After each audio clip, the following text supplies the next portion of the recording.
Welcome to Section 2, Beyond the Basics for Site-Based 101. In this section of the training, we're going to move beyond just the basics of the ins and outs of council and explore the policy and decision-making areas granted to Kentucky school-based decision-making councils. Policies and decision-making authorities are granted to school-based decision-making councils in KRS 160.345. Councils retain the authority to develop the school's comprehensive school improvement plan, otherwise known as the CSIP, determine the use of staff work time, and the process for working with the principal on filling vacancies, as well as many other areas. In this section, you're going to learn about the council's role in setting school policy on discipline, extracurricular programs, the use of technology, and several other major areas. Bylaws are more thoroughly explained on page 38 of your handbook. Bylaws direct the council's work, and as we review this page, be sure to highlight what bylaws are and what they should include. So in your first meeting as a council, you are either going to review those bylaws or you may set new bylaws for your council for the upcoming school year. The term used to describe the operating rules the school council sets to conduct its work are the bylaws. Bylaws could include calling meetings, reaching consensus, taking minutes, or other operational activities. Bylaws need to be readily available, reviewed on a regular basis, and revised as needed. You should have a binder or a folder that you'll get at each meeting that has that meeting's agendas along with minutes from prior meetings. And those council bylaws should be in the beginning of that. So you always have access to that.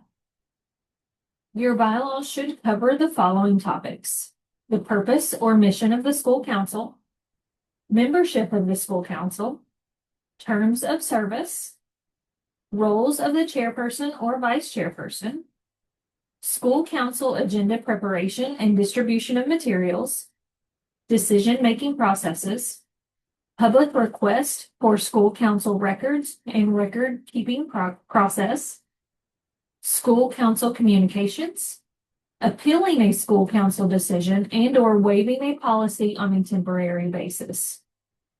It is imperative that you know the content and operating procedures of your school council, and those bylaws should be reviewed annually to ensure they are still aligned with the current vision and goals of your council and your school. An annual review will also help to eliminate some of the common issues with bylaws listed in the chart on page 38. So some common issues with bylaws: copies of bylaws cannot be found, and/or electronic versions of bylaws are unavailable. So like I mentioned earlier, you should receive a hard copy of your bylaws, and those can be kept in a binder or a folder there at the school for your meetings. You should also have a copy of your council's bylaws on your school SBDM webpage. Another common issue with bylaws: our bylaws have not been reviewed on a regular basis or updated to reflect current practices or procedures. So again, this is one of the first things your council should do in your first meeting, is to review those bylaws and update anything that you need to reflect your current practices and procedures. Another common issue is bylaws are incomplete. So again, if you're taking the time to review those and update those at the beginning of the year, there shouldn't be any issues with that. Okay. If you're not sure what your council's bylaws are, you may go to the Fleming County Schools webpage, search for your school, and then on the drop-down menu, you're going to look for your SBDM page, and the bylaws should be posted there. You can also contact your chairperson or your administrator to get a copy of those bylaws.